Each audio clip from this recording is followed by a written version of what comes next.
T'as vu, en ce moment, c'est chaud. Il y a de plus en plus de nos petits frères qui décèdent.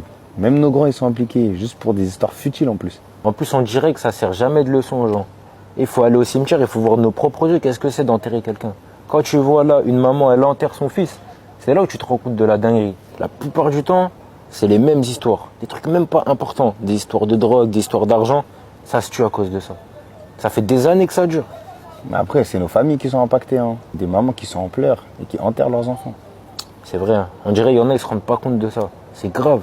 C'est tellement grave que dans le Coran, Allah il a cité les péchés, parmi les plus graves péchés, le meurtre, juste après le fait de lui donner quelconque associé. C'est carrément vrai, mon frère. Allah nous dit à ce propos-là dans le verset وَالَّذِينَ لَا يَدْعُونَ مَعَ اللَّهِ إِلَهًا آخَرَ, c'est-à-dire ceux qui n'invoquent pas de divinité en dehors d'Allah.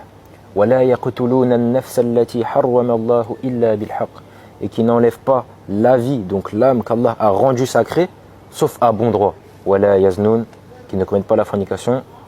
وَمَنْ يَفْعَلْ ذَلِكَ يَلْقَى أَثَامًا, c'est-à-dire ceux qui font cela devront encourir une sanction. Mais attention surtout à ne jamais désespérer de la miséricorde d'Allah, car dans le verset qui vient ensuite, Allah nous dit إِلَّا مَنْ تَابَ وَآمَنَ وَعَمِلَ عَمَلًا صَالِحًا فَأُولَٰئِكَ يُبَدِّلُ اللَّهُ سَيِّئَاتِهِمْ حَسَنَاتٍ, c'est-à-dire sauf celui qui se repent, croit et accomplit les bonnes actions, Allah effacera ses fautes et les remplacera par des hasanat, des bonnes actions. En plus, il y a une énorme récompense pour celui qui assiste à la salat janaza.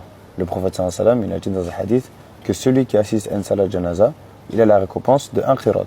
Un khirat, c'est l'équivalent de la montagne de Uhud en récompense. Ah ouais, c'est énorme. Et celui qui reste avec le cortège funéraire jusqu'à l'enterrement du corps, il aura la récompense de 2 khirat.